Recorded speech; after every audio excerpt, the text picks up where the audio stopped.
Bismillahirrahmanirrahim. Assalamualaikum warahmatullahi wabarakatuh. Perkenalkan, nama saya Mumtaz Latif Syuhada. Saya dari Prodi Psikologi Islam kelas 1E. Di sini saya diberikan tugas dari matkul psikologi umum, yaitu mereview suatu buku. Buku tersebut adalah Psikologi Kerja, karangan Panji Anuraga. Di dalam buku tersebut terdapat 5 bab, yaitu yang bab pertama adalah tentang pemilihan dan pencarian kerja, dan yang bab 2 kerja, dan yang bab ketiga kepuasan kerja, keempat konflik dan stres kerja, yang kelima pekerja wanita. Di buku tersebut saya telah mereview, yaitu yang pertama, penulis menjelaskan pada buku tersebut teori motivasi yang dapat diterapkan di tempat kerja. Teori yang pertama adalah teori hierarki. Teori hierarki menjelaskan bagaimana kebutuhan karyawan harus dipenuhi secara berjenjang dari kebutuhan fisiologis, keamanan, sosial, penghargaan, dan aktualisasi diri. Yang kedua, ada teori insentif B.F. Skinner, yang di situ menjelaskan bagaimana penguatan positif dan negatif dapat digunakan untuk memotivasi karyawan. Yang ketiga, teori ketergantungan. Teori ketergantungan menjelaskan bagaimana karyawan yang bergantung pada atasan cenderung lebih termotivasi. Perilaku karyawan, penulis menganalisis bagaimana perilaku karyawan dipengaruhi oleh faktor-faktor psikologis. Antara lain, teori konsep diri. Teori konsep diri menjelaskan bagaimana karyawan yang memiliki konsep diri yang kuat cenderung memiliki motivasi yang tinggi. Yang kedua adalah teori kognitif. Teori kognitif menjelaskan bagaimana faktor-faktor kognitif seperti resepsi ingatan dan mempengaruhi perilaku karyawan.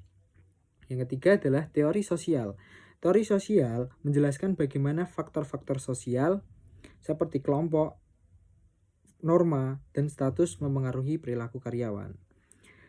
Itu adalah yang saya ambil ketika saya membaca buku tersebut, yaitu yang pertama ada teori motivasi, yang kedua adalah teori psikologis, faktor-faktor psikologis, dan di buku tersebut dikatakan bahwa orang yang sudah melakukan orang yang sering mengikuti lembaga ketenagaan kerja seringkali belum mendapatkan kerja. Setelah mengikuti tersebut belum mendapatkan kerja dikarenakan penyebab utamanya adalah kurangnya motivasi.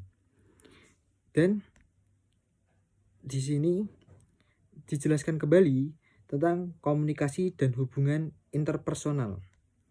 Penulis juga membahas berbagai aspek komunikasi yang efektif di tempat kerja. Antara lain, mendengarkan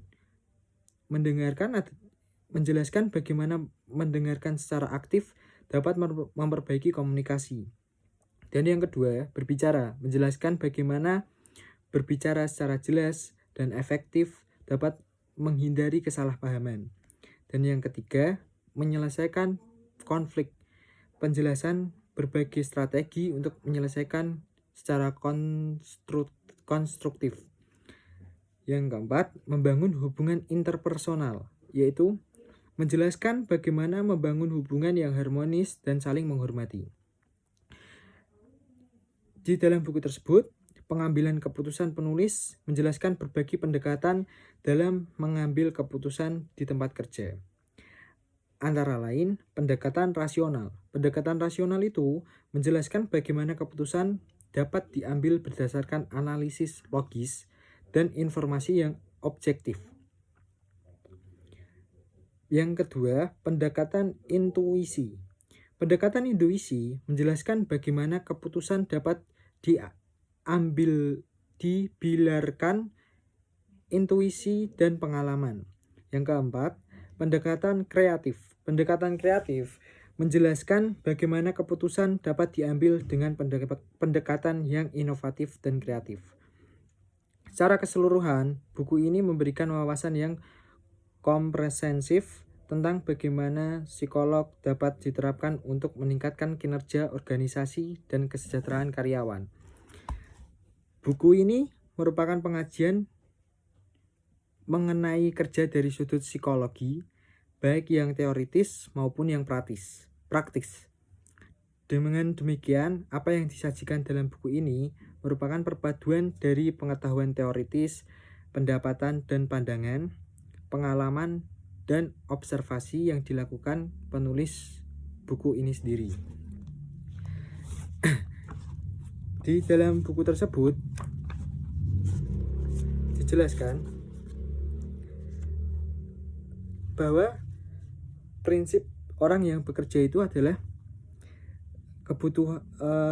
merasa kehidupannya akan lebih berkembang ketika bekerja dan memberikan kerja itu lebih mengangkat derajatnya atau memberikan ekonomi yang lebih tinggi. Dalam di sini juga dikatakan taktik mencari kerja. Di buku ini sedikit saya cuplikan, yaitu beberapa waktu yang lalu di sebuah surat kabar, ibu kota membuat berita bahwa kebanyakan pemuda yang telah menempuh latihan di balai latihan atau yang mendapatkan ijazah keterampilan ternyata belum mendapatkan pekerjaan. Salah satu sebabnya ialah kurangnya motivasi atau daya juang dari pemuda tersebut. Selain itu, menurut pengamatan disebabkan taktik mereka dalam mencari kerja terlalu sederhana. Yang dikatakan terlalu sederhana di sini, umumnya mereka mencari kerja melalui iklan di surat kabar, kemudian mengirim lamaran lewat pos. Sesudah itu, sang pemuda berbaring di kamarnya, mendengarkan musik dan melamun atau membayangkan kalau lamarannya itu diterima. Hari berganti, menanti balasan lamaran. Kalau tak ada balasan, mereka lalu membaca iklan dan mengulang pengalamannya yang sama. Bila tetap tidak ada jawaban, mereka menganggap emang sudah menjadi nasibnya sebagai pengangguran. Dalam dunia yang semakin keras persaingannya, cara-cara demikian boleh saja dilakukan oleh mereka yang mempunyai keterampilan khusus dengan pengalaman yang meyakinkan. Jadi, dalam buku ini dijelaskan mereka dalam posisi yang baik untuk jual mahal. Tetapi bagi mereka yang posisinya lemah karena tidak mempunyai keterampilan yang khusus, cara mencari pekerjaan haruslah lebih kreatif dan perlu ada seninya. Di dalam buku ini juga dijelaskan ada saja yang membela diri dengan mengatakan semua sekarang mesti pakai uang pelicin. Mungkin hal tersebut benar, namun tidak seluruh demikian. Masih banyak orang yang mendapatkan kerja karena kesungguhannya dan kreatifannya. Bahwa hal itu memerlukan pengorbanan moral dan material. Tentu menjadi resiko setiap pekerjaan kalau secara material kita kurang, maka lumrahlah bila kita harus berkorban secara moral lebih besar. Sekian video ini saya buat. Bila ada salah, mohon maaf. Wabillahi taufiq wal hidayah. Wassalamualaikum warahmatullahi wabarakatuh.